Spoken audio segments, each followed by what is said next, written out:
The night was unusually quiet. The wind carried whispers of forgotten tales across the barren fields, and the moon, half hidden behind the restless clouds, cast a pale silver light over the land. At the edge of the valley stood an old village, abandoned for decades, its houses crumbling, its streets silent, and its name erased from maps long ago. People called it the Forgotten Village. Aram had heard stories of this place from his grandfather when he was a child. Stories of laughter that once filled the village, of festivals, of lanterns glowing in the streets, and of a terrible night when everything changed. Some said the villagers disappeared. Others whispered of a curse. No one dared to enter the valley after sunset. But Aram, now a grown man of 25, carried a burning curiosity within him. He was not one to believe in curses or ghostly tales. To him, truth lay hidden beneath fear.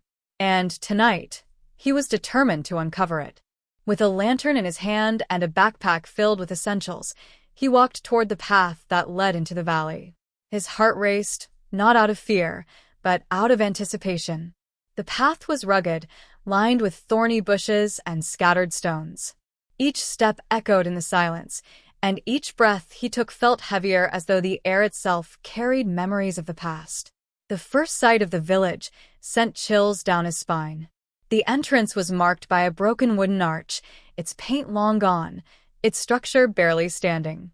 Carved into the wood were faint symbols, almost erased by time. He touched them gently, wondering what they once meant. His lantern cast a dim glow over the crumbling walls of the houses. Roofs had collapsed, windows were shattered, and doors swung loosely on rusty hinges. The silence was so deep it pressed against his ears. As he walked deeper into the village, he felt as if unseen eyes followed him. The wind howled softly, carrying with it the faintest sound, like whispers, like voices buried beneath years of dust. He paused, holding his breath, but when he listened again, all he heard was silence.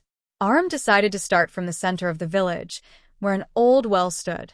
His grandfather had told him stories of this well, how the villagers used to gather around it every morning, drawing water, sharing gossip, and laughing together. Now, as he looked at it, the well was nothing but a hollow pit covered in vines. He peered inside. Darkness. Endless and suffocating darkness. He dropped a small stone, waiting for the sound of it hitting the bottom, but none came. The silence stretched on endlessly, making him step back. Suddenly, the lantern flickered. Aram tightened his grip, frowning at the weak flame. The air grew colder, a chill that seeped into his bones. He pulled his jacket tighter and pressed on. He entered one of the houses. Dust coated the furniture, cobwebs hung from the ceiling, and broken clay pots littered the floor. On the wall, he noticed faded drawings, children's scribbles. His heart sank. This had once been a home full of life, of children's laughter. What had happened to them? He moved from house to house, each telling the same story of sudden abandonment. Plates still lay on tables, as if dinner had been left uneaten. Lanterns, now rusted, hung by doors. Clothes, torn and moth-eaten, lay in corners. Everything looked as if the villagers had left in a hurry, never to return. But why? The deeper he went, the stronger the feeling grew, that he was not alone. His skin prickled, his breath quickened, and his lantern shook in his hand. Then he heard it. A faint sound. A child's laughter. It echoed through the air, bouncing off the walls of empty houses. Aram froze. His mind screamed it was impossible. The village was abandoned. Yet the sound came again, soft, clear, and chilling. He turned quickly, his lantern sweeping across the dark streets, but no one was there. His heart pounded in his chest. He whispered to himself, "It's just the wind. Just the wind." But deep down, he knew it wasn't. He forced himself to keep walking, determined not to give in to fear. His grandfather had once said, "The bravest are not those who feel no fear, but those who keep moving despite it." Remembering those words gave him strength. Aram reached the old temple at the far end of the village. Its entrance was blocked by fallen stones, but he managed to slip inside through a narrow opening. Inside, the air was thick with dust and the smell of damp earth. His lantern illuminated the walls, where ancient paintings told stories of the villagers' lives, harvests, dances, prayers. But one painting caught his eye. It showed a great fire consuming the village and dark shadows surrounding it. His breath caught. Could this be the night his grandfather spoke of? Was this the truth hidden behind the legends? He stared at the painting until his eyes blurred. Then suddenly he felt it again, a presence. Slowly he turned. In the corner of the temple, standing in the shadows, was a figure. Small, fragile, a child. The child stared at him with hollow eyes, eyes that seemed older than the world itself. Aram's blood ran cold. He stepped back, his lantern trembling in his hand. The child raised its hand, pointing toward the door of the temple. Before Aram could speak, the lantern's flame died, plunging everything into darkness. And in that suffocating blackness, a voice whispered, soft, broken, yet clear enough to freeze his soul. They never left. They're still here. The words echoed in his ears, louder and louder, until the darkness swallowed him whole. The darkness inside the temple seemed endless. Aram's lantern had gone out, and he stood frozen, his breath shallow, his heart hammering against his ribs. The whispered words, they never left. They're still here, echoed in his mind. He blinked, hoping his eyes would adjust, but the shadows around him were absolute. His hands fumbled through his backpack until he found the box of matches. Striking one, the tiny flame lit up the immediate space around him. The child was gone. The corner where it had stood was empty, filled only with cobwebs and broken stones. His mind swirled with questions. Was it an illusion? A trick of his imagination born from fear? Or had he truly seen a spirit of the forgotten village? He swallowed hard, forcing himself to stay calm. He had come here searching for answers, not to run away. Aram relit his lantern with the match, the warm glow pushing back the suffocating darkness. The paintings on the walls seemed alive in the flickering light, the villagers dancing, the harvest celebrations, and the final image of fire consuming everything. He stepped closer, noticing details he had missed before. Dark figures loomed in the flames, their faces twisted, neither human nor beast. His fingers brushed over the rough stone, tracing the outline of one shadow.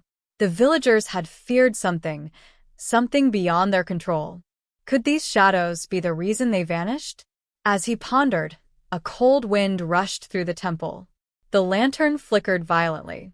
He turned toward the entrance, but the narrow opening he had used to come inside was no longer visible. It was as if the stones had sealed themselves shut. Panic threatened to rise in his chest, but he clenched his fists.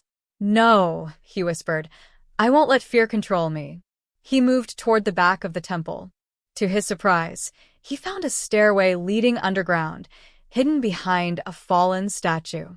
Dust coated the steps, but they seemed sturdy. Without hesitation, Aram descended, his lantern casting long, eerie shadows on the walls. The air grew colder and heavier with each step, pressing against his lungs. At the bottom, he found himself in a vast underground chamber. Stone pillars held up the ceiling, and in the center was a massive stone altar. Strange symbols were carved into its surface, glowing faintly as if alive. Aram approached cautiously. He ran his hand over the carvings, feeling a strange vibration under his fingers. His grandfather's stories returned to him, whispers of rituals, of villagers seeking protection from forces they could not understand. This altar must have been where they prayed, where they made offerings. But offerings to what? As he leaned closer, he noticed something startling. The altar was surrounded by small clay figurines, each representing a villager, men, women, and children. Their faces were etched with such precision that they looked almost real. But each figurine was broken in some way, an arm missing, a cracked torso, a shattered head. The sight chilled him to the core. It felt as though these figures were not merely symbols, but something more, perhaps fragments of the villagers' souls trapped within. Then he heard it again. The laughter. This time, it was joined by whispers. Hundreds of voices murmured all around him, filling the chamber, though he could see no one. His lantern dimmed, shadows danced, and the figurines seemed to tremble. Aram's breathing quickened, but he forced himself to stand firm. "If you're here," he called into the darkness, his voice trembling, "then tell me what happened. Show me the truth." The whispers stopped. For a moment, silence reigned. Then the altar glowed brighter. The symbols pulsed with light, and the chamber filled with a golden haze. Aram shielded his eyes. When he lowered his hand, he gasped. The chamber was no longer empty. It was alive. He stood in the same place, but the villagers were there, flesh and blood, bustling around him. Men carried baskets of grain, women drew water from jars, children played, their laughter echoing joyfully. The air smelled of fresh bread, smoke from hearths, and blooming flowers. Aram realized he was no longer in the present. He was seeing the village as it once was. He watched in awe as life unfolded before him. A festival was taking place. Lanterns lit the streets, music played, and people danced. Joy filled the air. But then the scene shifted. Dark clouds gathered overhead, and the music faltered. Villagers looked up in fear as shadows descended upon the village, formless, writhing shapes that spread like smoke. The joyous laughter turned into screams. Fire erupted, consuming houses. The ground shook as if the earth itself cried out. Aram clutched his lantern, though he knew it wasn't real. It was a vision. He saw villagers running, trying to flee, but the shadows caught them, wrapping around their bodies, pulling them into darkness. One by one, they vanished, their cries silenced. The vision focused on the altar. Villagers gathered there, chanting, their faces desperate. They offered the figurines, breaking them as tears streamed down their cheeks. With each figurine shattered, a person fell lifeless to the ground. It was a ritual, a sacrifice. They had given themselves to contain the darkness. Aram's stomach twisted. The villagers hadn't simply vanished. They had become part of the curse. Their souls were bound to this place, trapped for eternity. The vision blurred, the golden haze faded, and the chamber returned to darkness. Aram fell to his knees, his mind reeling. He whispered, "They never left. They're still here." The child's words now made sense. Suddenly, the figurines around the altar began to move. Their cracked forms shifted, turning their hollow eyes toward him. One by one, they crumbled into dust, releasing faint, ghostly figures that drifted into the air. They circled him, whispering in voices both sorrowful and pleading. Aram could barely breathe. He felt their pain, their longing, their desire to be free. A soft hand touched his shoulder. He turned, and there she was, a woman, her face gentle, her eyes filled with sadness. She seemed more solid than the others, almost alive. "You must end it," she said softly. "We are bound by the shadows. Only one from the outside can break the chain. You must choose." Aram's throat tightened. "Choose what?" "To stay," she replied, her voice trembling, "or to set us free. But freedom comes with a price. A life for a life. If you give yourself, the curse will shatter, and we will be released. But if you leave, we remain bound, waiting for another who dares to come." The chamber fell silent, every spirit watching him, waiting. Aram's mind raced. He had come here for answers, but now the weight of countless souls rested on his shoulders. His heart pounded. Could he sacrifice his life for them? Could he abandon his future, his dreams, his family? The thought crushed him. Yet, as he looked into the woman's sorrowful eyes, he felt their pain deep within. He stepped back, his lantern flickering. I can't," he whispered. "Not yet." The woman's face fell, but she nodded, as if she had expected his answer. The spirits faded back into the darkness, their whispers fading into silence. The altar dimmed, the chamber fell still, and Aram found himself standing alone once more. The air was heavy, but no longer alive with voices. With trembling hands, He picked up his lantern and made his way back up the stairs. The temple's opening had returned, the stones no longer blocking the exit. The night felt heavier than before as Aram walked away from the ruined temple. Each step echoed in the silence of the forgotten village, the weight of the spirit's plea still burning in his chest. The air smelled of damp earth and old ashes, a reminder that this place had never truly healed. His lantern's glow swayed with his stride, casting long shadows on the broken walls. But no matter how far he walked, he couldn't shake the sensation that eyes were following him, watching from every corner of the ruins. He paused at the edge of the village square, staring at the crumbling fountain in the center. Its basin was dry, cracked with time, but his mind replayed the vision of children laughing and splashing there during the festival. That memory, though not his own, tugged at his heart. It was as if the village had imprinted itself on him, binding him in ways he could not explain. He whispered into the night, "I saw what happened. I know your pain, but I don't know if I have the strength you're asking for." A gust of wind blew through the square, carrying with it faint whispers. His skin prickled as he turned his head sharply. For a brief moment, he thought he saw silhouettes moving near the abandoned houses, shapes that flickered in and out of sight, like smoke. He gripped the lantern tighter, his breath quickening. The spirits had not retreated entirely. They lingered, waiting for him to decide. Aram forced himself to keep moving. His path took him to the edge of the forest, where the trees loomed tall and ominous, their branches like skeletal hands.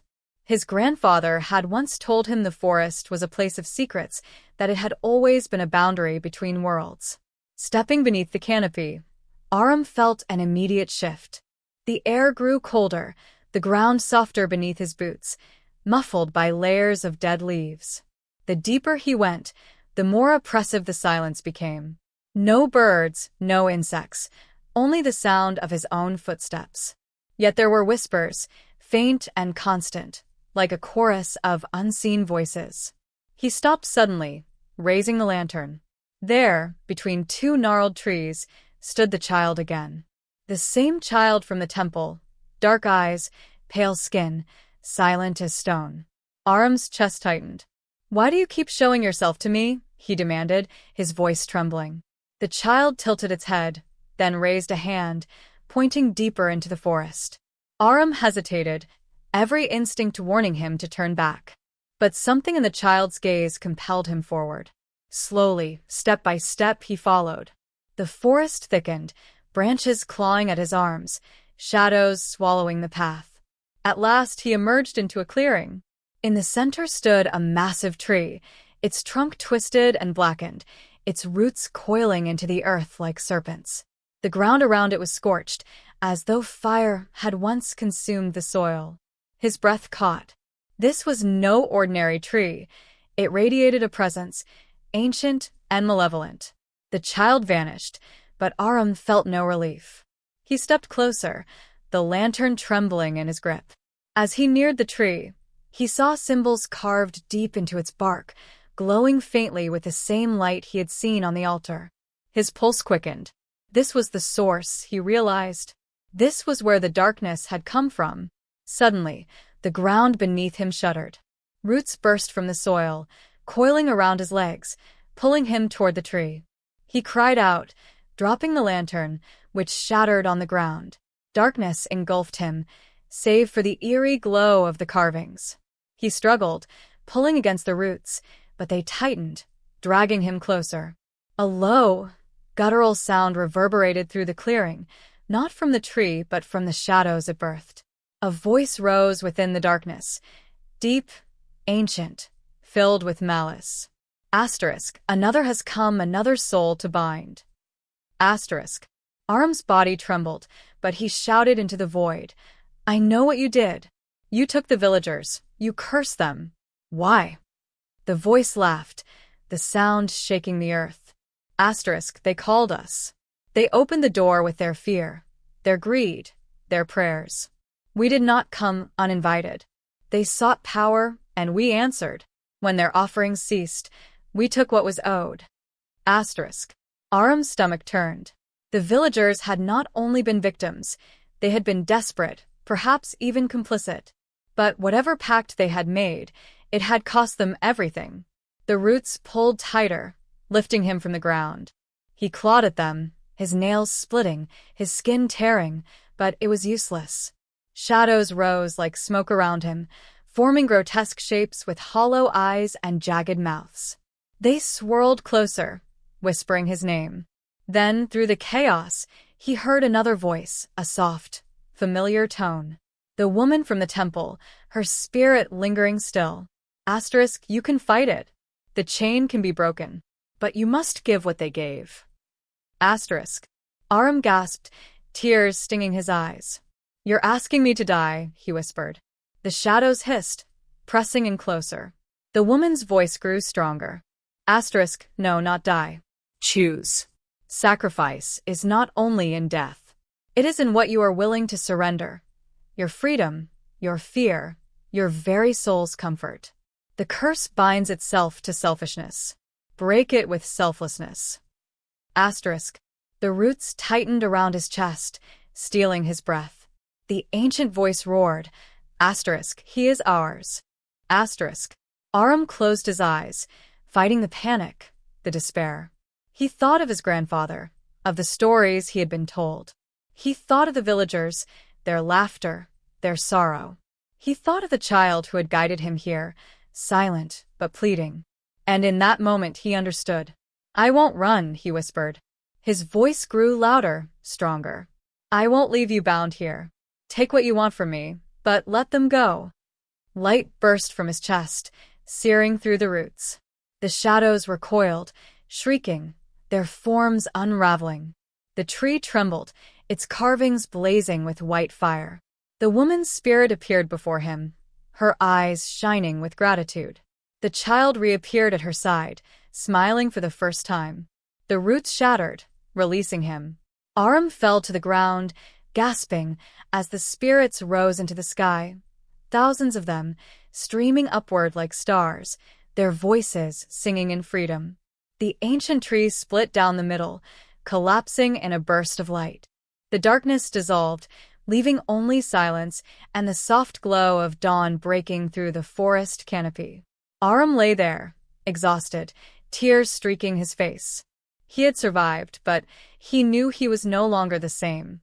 The curse was broken, the villagers freed, but a part of him remained tied to this place. He had given more than he understood, his peace, his innocence, perhaps even his future. When he finally rose, the clearing was quiet. The tree was gone, nothing left but scorched earth and a faint warmth in the air. The village behind him would never be whole again, but it was no longer haunted. The shadows were gone. As he walked back through the ruins, the weight on his heart felt lighter. Yet, deep inside, he knew the darkness of the world could never be fully destroyed. It lingered, waiting for the desperate and the broken to call upon it again. Aram tightened his fists. If that day came, he would be ready. For he was no longer just a seeker of stories. He was their guardian now, carrying the memory of the forgotten village within him. And though the villagers' whispers had faded, their final words echoed in his soul. Asterisk, thank you, we are free. Asterisk.